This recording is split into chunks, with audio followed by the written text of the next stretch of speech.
You know, one of the biggest things we don't appreciate in South Africa, I've learned to appreciate it since I moved to the US, is what a civil relationship we have with our police. Huh? We can fight with our police when they stop us, with not one thought in your head of losing your life. That's a luxury in America. I didn't even think about that. I just moved to the US to start working on The Daily Show. And one day I was driving and I got pulled over by a policeman, right? And I get pulled over by this policeman. And being pulled over by the police in America is a stressful experience because they make it a game show where you've got to try and figure out what's going on. In South Africa, it's simple, straight to the point. You get pulled over, the Metro Police comes there, he tells you, my friend, you were speeding. License, letter, license, plus no seatbelt, license. Then immediately you're in the game. Oh, come on, man, come on. Hey, don't come on, nothing here. Seatbelt, when, letter license. Busy driving here, shoemaker, yeah? Yeah. Now you're in the game.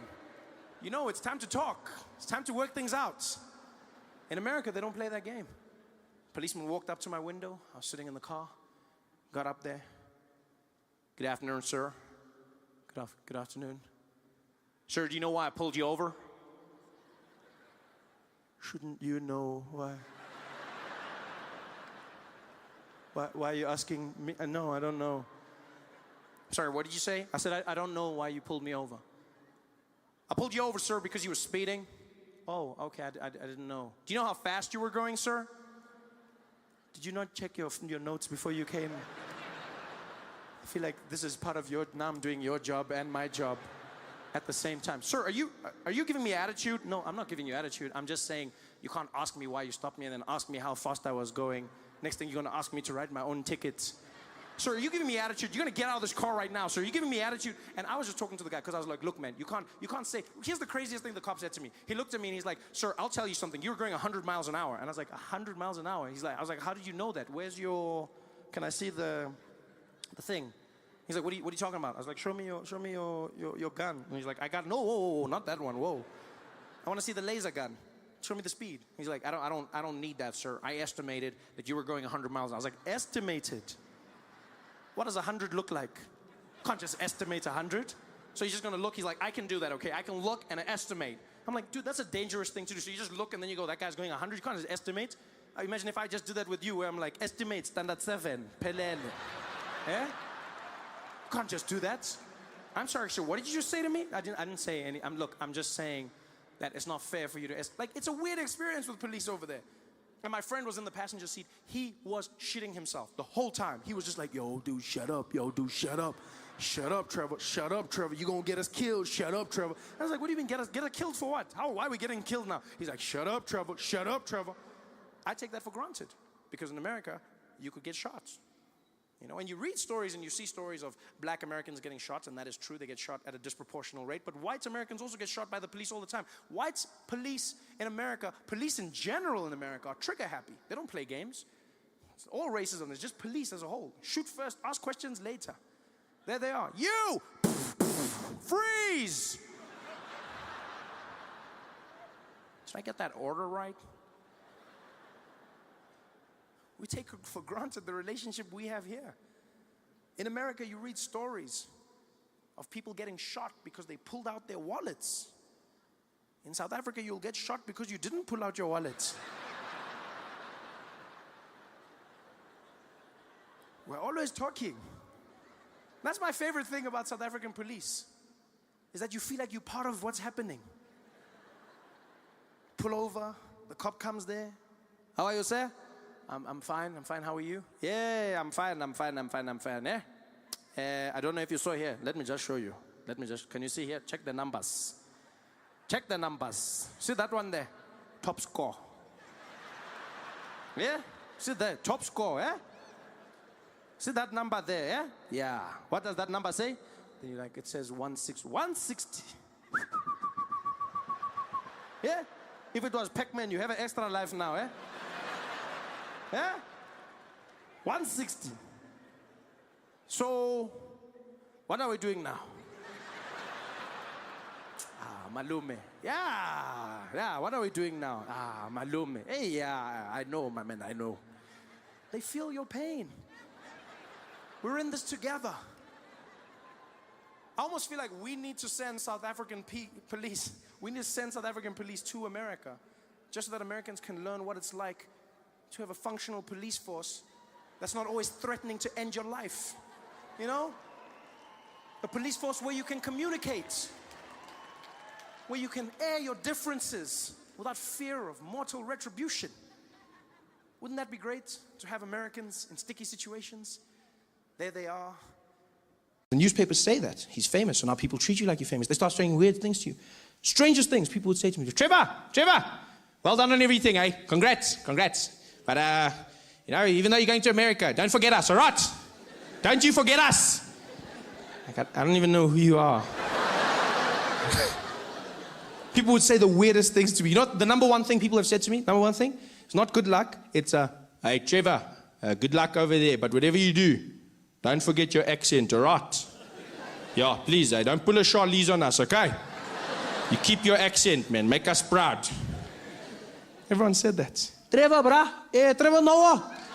Hey, Masakan. Hey, man, you're making us proud, no? Yeah, man, you're doing big things for us, but I can ask you a favor, no? Don't lose your accent, no? Don't lose your accent. Yeah, when you come back from the States, you mustn't come back talking funny, okay? Please, brother. If you lose your accent, don't come back. Just threaten me? What does that mean, if you lose your accent? How do you lose your accent? People make it sound like you're going to be walking down the street, and then just out of the blue, you'll be like, huh? My accent! I lost my accent! What the hell is my... Oh. Well, hello? No, that's not my accent! That's my accent! How are you going to lose your accent? I was stressed now. Because I don't want South Africans to think I'm not South African. I don't want them to think I've forgotten something. This is my home. Now I'm stressed coming home. I'm in the plane, flying back to Johannesburg, and the whole time I'm just thinking, don't lose your accent, Trevor. Don't lose your accent. Don't lose your accent. Don't accent. Is that how I say accent? Accent.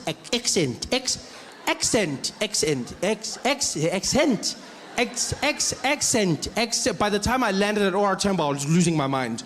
I walked in arrivals, the woman was there at customs. Welcome back to South Africa, sir. I was like, yes, I'm back. Same old Trevor. Nothing changed. Going crazy. Because I love accents. I really do. I love accents. I like learning languages, and so obviously accents are a byproduct of that. I've learned over time that even if you can't learn a language, an accent is a great way to communicate with somebody in your own language whilst trying to bridge the gap. You learn somebody's accent, you communicate more effectively. The thing is, though, you have to learn the accent in the right way. If you're going to speak to someone in their accent and you do it in the wrong way, you might come across as racist. You've got to be very careful about this. White people in South Africa often fall into this trap. Yeah. It happens at petrol stations quite a bit. See people driving in with their friends, talking normally, sitting in the car. So, I mean, if we get all the numbers together, marketing should be behind this. It should be a breezer, HR's stepped up, and it's going to be a great year end. Look, we try and make sure that sorry, hold on. Hello, Baba! Hey, sharp man. Please put Lapo full tanky, eh? 95, unleaded, yeah. Also, check our tires, eh? Pressure, pumpy, not too much, eh? 2.2, okay? Yeah, good jobby. Yeah, sharp, donkey boss. Don't do that. He's a grown man. He's been pouring petrol his entire life. He knows what you need. Just talk to him like a normal human being. That's the thing people don't understand. Speak to him like a normal human being. I used to get so angry. Whenever I'd see white people changing their accent when they talk to black people, I get so angry. I was like, are all white people racist? Is that what it is? You're all racist? And then I learned. Life taught me not to be so quick to judge. Yeah, I learned a valuable lesson. I was driving to Gold Reef City one day, into the backstage area, and the security guard came out to the boom, and he was like, hey, how are you, sir? Is your name on the list? I said, yes, how are you, Baba? My name is Trevor. He's like, okay, Chabal. I said, no, Trevor. He's like, oh, sorry, Chabal. I said, no, Trevor, Shalva. Trevor, Shalva. Trevor, Shaval. Trevor, Shaval. Trevor, Shaval.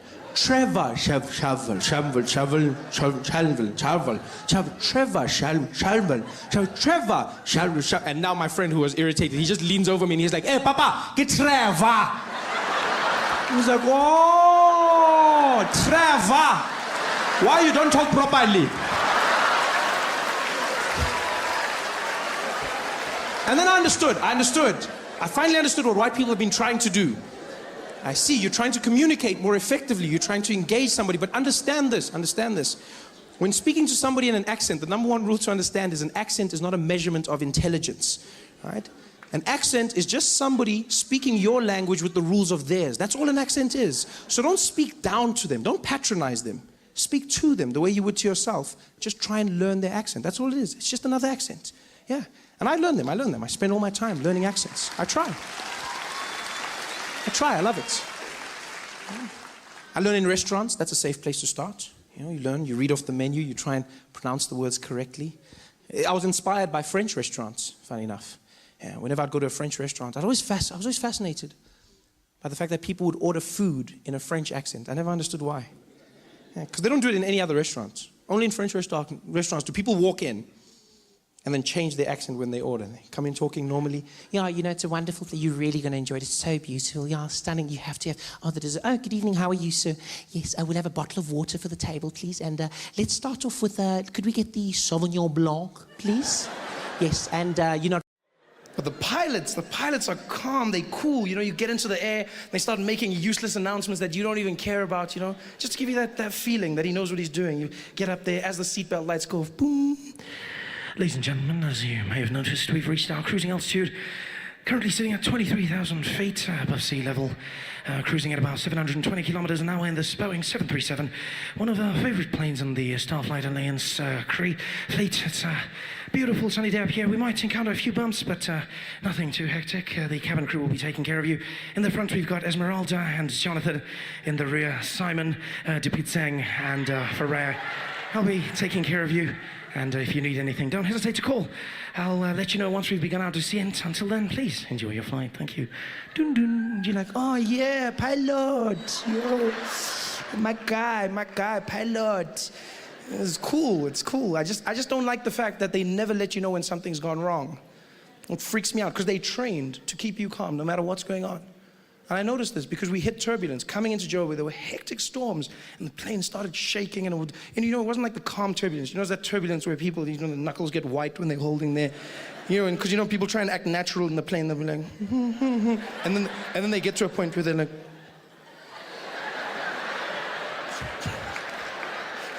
When that point comes, and everyone is panicking, except the air hostesses. They're amazing. I love how they do it, Like you'll hit the turbulence, and be like, things are falling, the bags are hitting the sides of the compartments.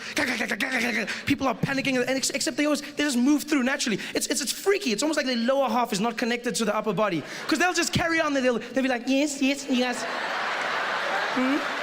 Would you guys like some coffee? Yeah, okay. There you go. Be careful, it's hot. Thank you. All right then. Anything for you, sir? Yeah, okay. Okay then, just pass me a apple juice, all right, thank you very much. There you go. Would you like some ice? No ice, thank you. You know how they do it. And then the pilot has the nerve to come on in the middle of the biggest storm ever. The plane is shaking, the wings are tilting slightly upwards. You think you're gonna die. And it's like, people are screaming. Ladies and gentlemen, we've encountered some slight turbulence.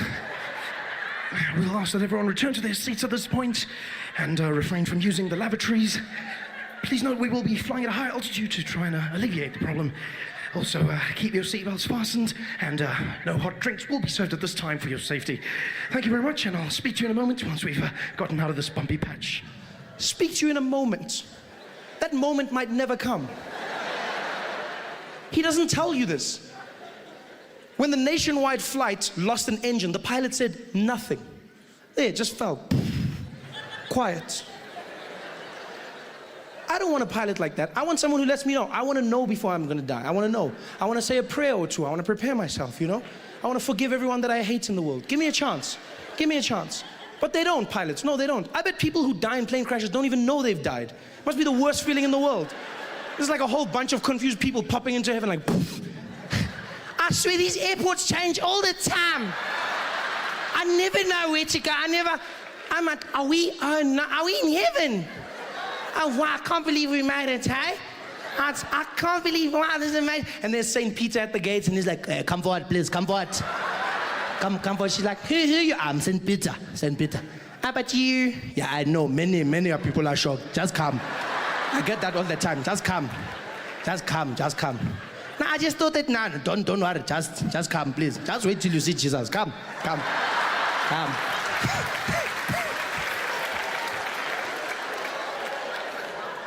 I don't want that. I want someone to let me know when I'm gonna die. Like taxi drivers. There's no person who dies in a taxi not knowing that they've died.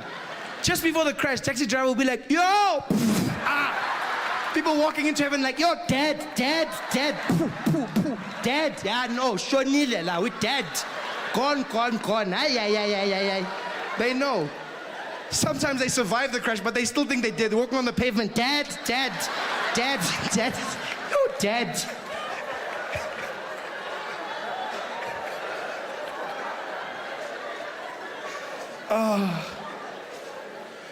But luckily we did land safely in Johannesburg. We landed safely and everyone clapped when the plane landed. Yay! Clapped and walked into the airport terminal building. And that's the point when you realize you're back in South Africa. When you're flying, it's international. And then when you land at any of our airports, and if you listen carefully, you realize that you're back. Like South Africa, once again, the world went there. Then we were like, no, going. Yeah, we'll find just that's it. Because all over the world, they conform to a norm, and that is in airports, women make announcements. It's always a woman, always. And she's always calm, always monotone. Always come over that system. She sits in a room quietly. They bring her the pages one by one. You can be in Heathrow, for instance. You'll hear that woman come on the system. Doom, doom. Attention all passengers. Please note this is an airport announcement. No passengers are permitted to leave any items unattended, as this may be seen as a security risk. Any unattended luggage will be removed by security and destroyed. Thank you. Dun, dun. Everywhere in the world, even if you go to like non-English speaking countries, they still conform to that norm. You know, you go to places like China where you wouldn't expect it, you know? You think, I see some of you probably think they'll be like, no, don't even laugh, that's racist, don't even laugh. No, that's racist, you don't even laugh. But they're not. They're calm. It's a woman, still the same. She's just another language. She'll come on the piano and be like, dum dum. 才个是那些，从早考个一学的，跑个一学的，不得其实为他个一些，从早考的一次，谢谢你，dum dum. And you know they've conformed. And then you land in South Africa. And you know you've landed. You know that you're back home when you walk into the airport terminal building. You walk in, and I don't even know if they audition the people who do it. No.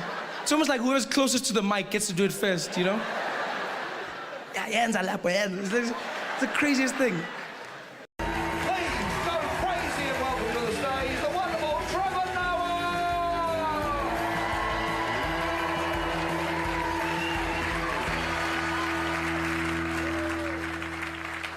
Good evening. Or not.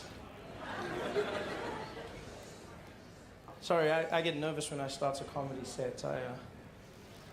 I find comedies very similar to sex for me. Well, it's exactly like sex when you think about it. You know, just me, the comedian, playing the role of the man, you, the audience, the role of the woman. Because it's my job to satisfy you,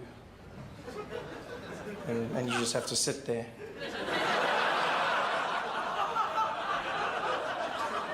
And then, just like sex, my success or failure is somehow determined by how much noise you make during my performance. Oh, he's just faking it now. Thank you.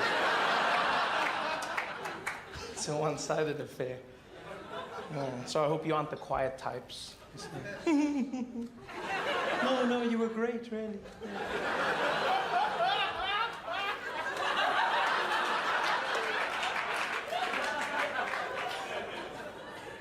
Makes it worse when a guy laughs in the middle of it. It's not meant to be funny. This is my first time in Australia, and I must say I'm enjoying it. After 2 days of traveling to get here, I finally arrived, and it's quite a quaint place. It wasn't supposed to take me that long. We were delayed. First delay was I got to the airport in Johannesburg. I was on a Qantas flight, and they said, sorry, sir, there's a bit of a delay. I said, how long? They said, 24 hours. So that's not a delay, that's cancellation. So that's another day. So they said, come back tomorrow. I came back the next day, and then we tried it again, and this time we were on the plane. And there was another delay of about 4 to 5 hours where we were stuck on the tarmac, and the plane couldn't take off because the airplane wasn't balanced. I've never heard of that in my life. That's what the pilot said. And like, because he's a pilot, we believe him. He just said it, because the pilot sounds serious when they're saying it. He came on, he said, ladies and gentlemen, I've got a bit of a problem on the plane. Don't know what's going on. Seems like it's not balanced, but we'll have to check on what's going on, and we'll get back to you as soon as we know. And I won't lie. As soon as he said that, I looked at the fat people. But not in a bad way, not in a bad way, just in an objective manner, like, hey, you guys, you can't sit together. You need to sit one on, yeah, the plane. Probably you, it's probably you. Speaking of fat people, is Biggest Loser the biggest show in Australia? That's all I see on TV, is The Biggest Loser. I love that show, it's fantastic. It's always on TV. What a fantastic show. For those who don't know, The Biggest Loser is a show where they try and help fat people lose weight through torture, basically. Yes, both emotional and physical. Yeah. They do horrible things, like leaving food in the house that they're living in, then ask them why they're eating it. Why did you eat the food, Kevin? Why did you eat the food? Because it was there and he's fat. That's what he does. That's like his specialty. You knew this before he came. Why are you now acting shocked? They should do a show about the people that make the show and call them the biggest assholes. That's what they should say. That show's not helping anybody.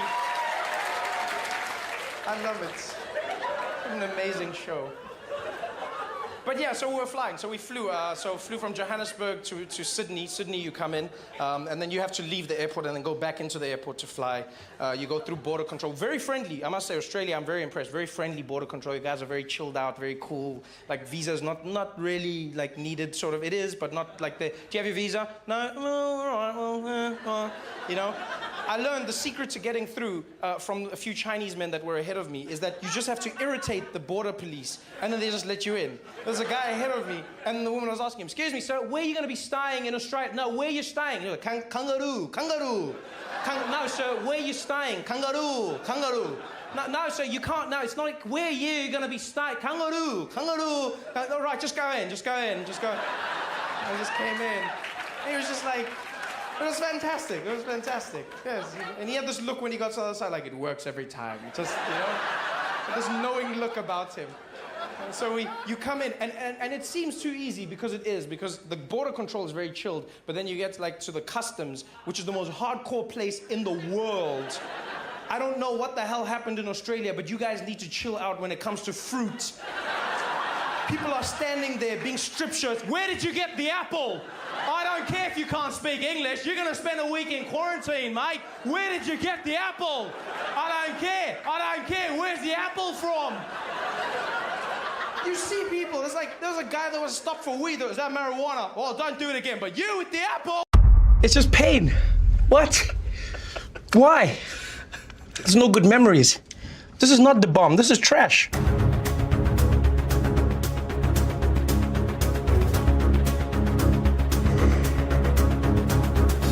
Hey, what's going on, everybody? For First We Feast, I'm Sean Evans, and you're watching Hot Ones. It's the show with hot questions and even hotter wings. And today we're joined by Trevor Noah. He's the host of the Emmy Award-winning The Daily Show on Comedy Central. He's also written a New York Times bestseller. It's called Born a Crime: Stories from a South African Childhood. Trevor Noah, welcome to the show. Thank you very much for having me. You once tweeted that starting your day with chicken wings is like pouring paraffin into a Ferrari. So I take it you can handle your heat? Man, I don't even know why I'm here, to be honest with you. I love chicken wings. I like hot food, but when it's a competition, that's never a good idea. Any hot food eating endeavor I've gone on has ended very badly.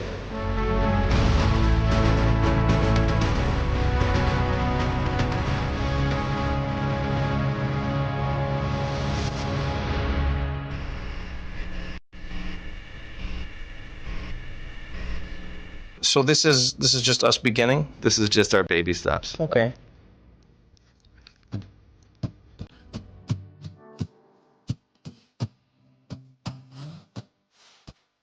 This is the beginning?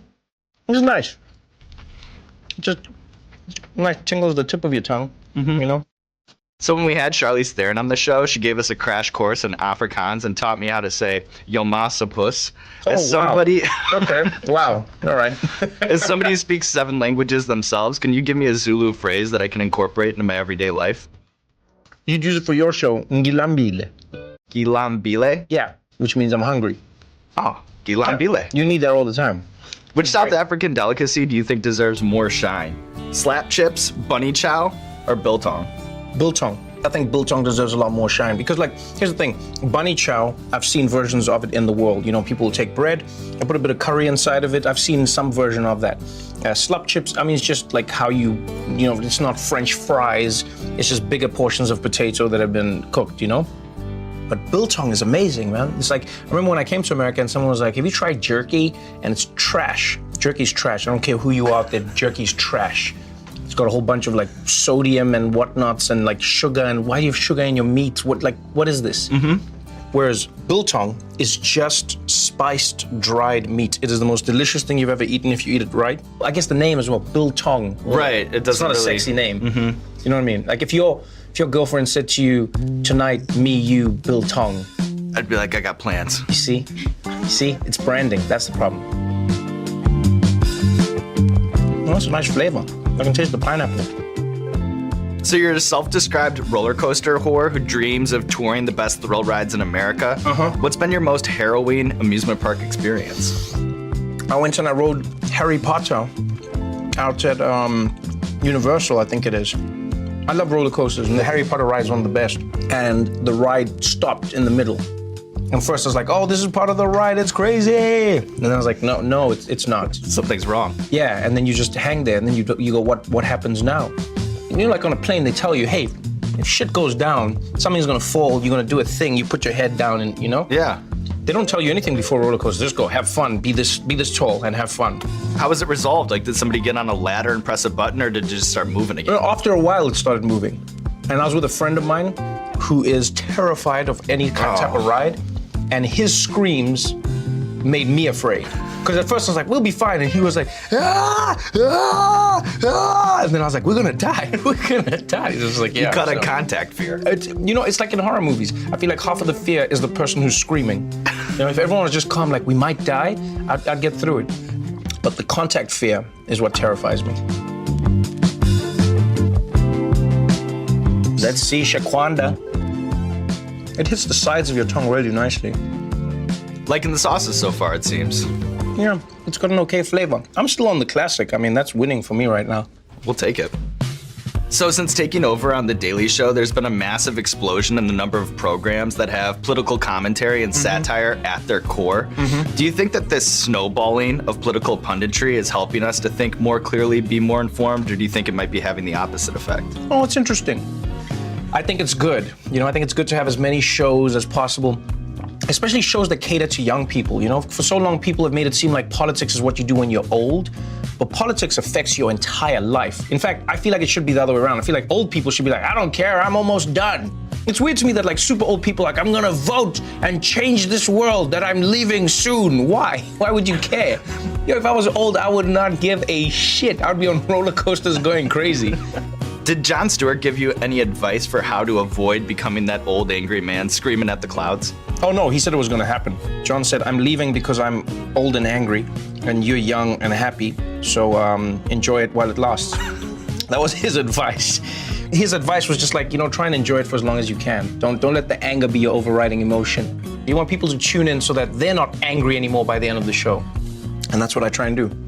One unintended consequence, I think, is that there are a lot of super funny comedians who seem less interested in doing the lighthearted entertainment that they used to. Right. Do you think that that's sad in a way, or is it naive to expect anything different? Well, I think people forget that comedians are human beings. We're living in the world, So Jim Gaffigan, super funny guy, doesn't like talking about politics, but at some point he's gonna be like, yo, I gotta say something. Ricky Gervais, another person, hates talking about politics, but at some point even he was like, guys, we're just gonna act like this is not happening. So I get why some people will be like, oh, my favorite comedians started talking about politics. It's like, yeah, but maybe it's because the politics has started affecting your favorite comedian. That's probably what it is, Well, what kind of name is that? Lucky Dog, Year of the Dog. Thai chili. I don't think Thai is ever spicy. It's got it dances on your tongue nicely. That's my favorite spicy food. The one that dances on your tongue? Yeah, you just want you want to feel like Fred Astaire dancing across your tongue. That's good spicy food.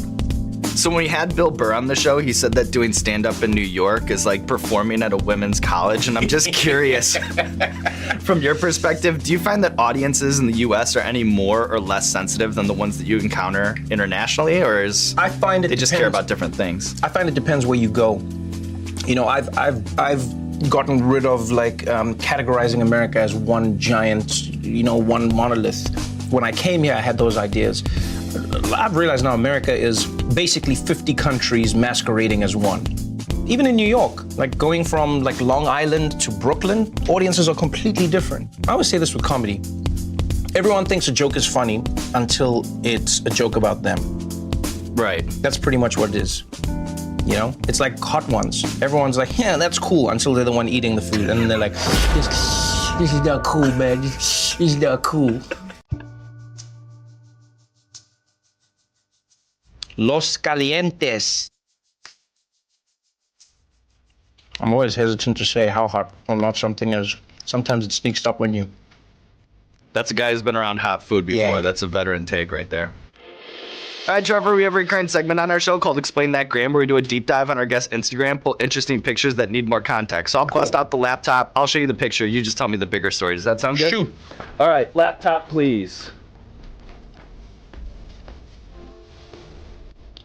This is just from my Instagram, not my Pornhub account, right? Yeah, no, just from your Instagram. Okay. But I did check that out.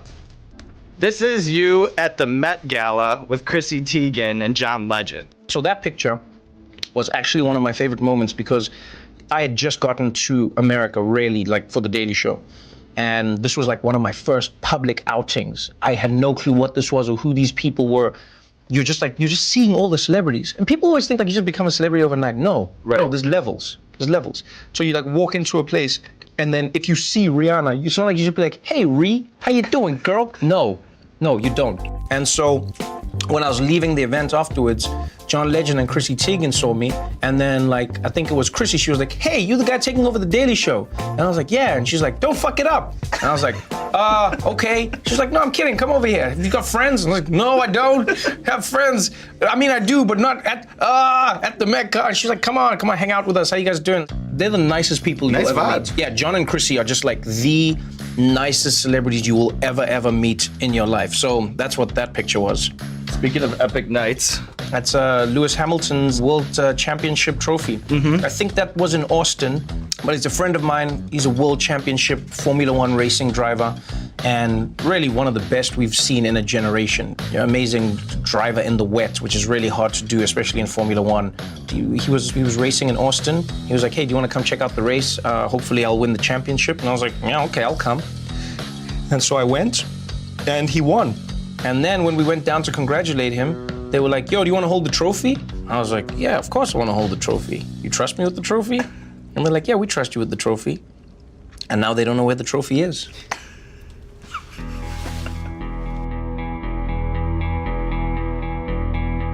Detroit Hellfire. I would say this is my favorite like all-round flavor of a hot sauce, you know? So far. It has like a beautiful body to it. It accentuates the chicken. That's a nice flavor, man. That's really good. So the title of your book, Born a Crime, refers to the fact that as somebody who had a black mother and a white father, that you were representing a crime that could have been punishable by up to 5 years in prison. Right. You've made an interesting point about how in some ways you prefer the racism in South Africa compared to the racism in the United States. Right. How do you unpackage that for someone who thinks that all racism is the same? Well, you know what? You got to think of it like this. Think of racism like hot sauce. You know, there's some hot sauce where they tell you it's hot sauce, but you can't really tell. You know, you put it on your tongue, it doesn't happen, but then maybe tomorrow when you go to the bathroom, you'll be like, oh, that was hot sauce. Now, I don't like that. I want to know when it's happening that this is hot sauce. You get what I'm saying? Yeah. So yeah, I grew up in a world where people were blatantly racist for the most part, if they were, and then, you know, what I like about that is I know where we stand. We can work off of that. I can talk to you as a person. I can try and figure out where your racism started or what makes you more racist, and then we can move forward. The hardest person to try and change is someone who doesn't believe they're racist or engages in racist ideas that that aren't direct. Because then, you know what I mean? Someone's like, I'm not racist. I'm not racist at all. I just think that sometimes black people, you know, those ones, whew, good luck, man. That's that day after hot sauce That's racism. that day after hot sauce racism. I don't need that in my life. Trinidad scorpion? Oh, Lord, here we go. Okay. Oh, okay. Oh, this is one of those don't breathe Yeah. hot sauces. Feel it in your nose. Yeah. Immediate. Oh, shit. Oh, man. Do you feel that? I feel that. This is a hot sauce that doesn't even, it's not in your tongue, it's going in the top of your mouth. Why would you want the top of your mouth to have spiciness? Ooh. This is unnecessary. So you seem to have a real knack for interviewing people whose views you're diametrically opposed to. In these tribal times, what advice do you have for talking to someone with whom you share almost no common ground? I think the key is to listen. Our instinct as human beings is to first tell a person why they're wrong. But I find if you listen to them, you can understand a little bit of where they're coming from. And then maybe that can give you a little insight or a way in to finding common ground that then can lead you somewhere else. That takes Do you some feel your discipline. tongue right now? Can Can you feel your tongue? It's starting to tingle out. But you know, sometimes there's this expectation from the audience that you're gonna like body slam this person or destroy them in this debate. If you come to my show as a guest, I'm going to treat you accordingly. You know, I don't want to destroy you. I want to engage with you. And I think a lot of the time as people, if you have ideas you believe in, you should be willing to engage, or you should be willing to test those ideas against somebody that you don't agree with. I'm hitting. Are you hitting the water? Mm-hmm. Does water help? So, I always have this thing when I hit the water, I know that fans are gonna be like, that actually makes it worse. That spreads the contagion around. No, I know. But like, so I have, like, there's tons of insufferable hot sauce experts that are always hitting me with the tips and the tricks. trolling them? Maybe on some level, but also I think psychologically, which I think is more important anyway, the water does help me for whatever reason. I know that it's against science, but in my brain, that's how it works. Okay. All right. This next one is to bomb beyond insanity. Man. All right.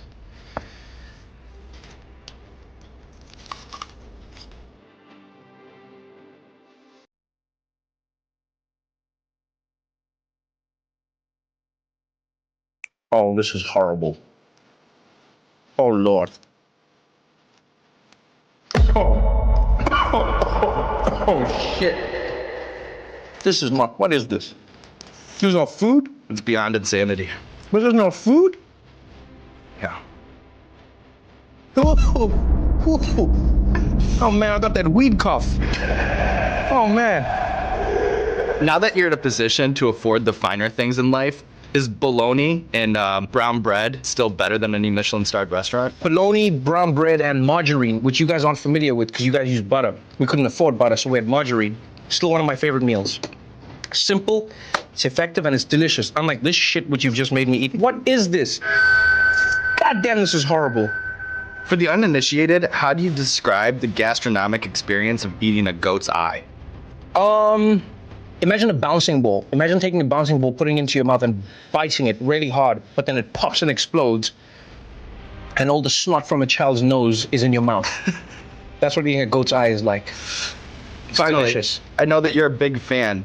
Where does the heat that we're at right now compare to the hottest at Nando's? Oh my lord. Here's the thing, Nando's gets really hot, but it has flavor. It makes you think of something else. Oh lord. Oh Jesus. It's just pain. What? Why? There's no good memories. This is not the bomb, this is trash. Oh. Ah. Okay. I'm trying to think if I should rinse my palate for this or just add to it. So far, you're on a no water, no milk Yeah, track. It is rarefied air. I like to taste the flavors. What's this next one? This is Pucker Butt Chocolate Plague from Smokin' Ed Curry. You joining me? I'm coming. All right.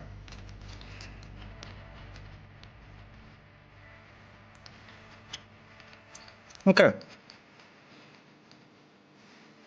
We're back in flavor. Still very hot. Very hot. Mm-hmm. But the flavor. Which playing with fire incident as a child brought you closer to death? The time that you were playing with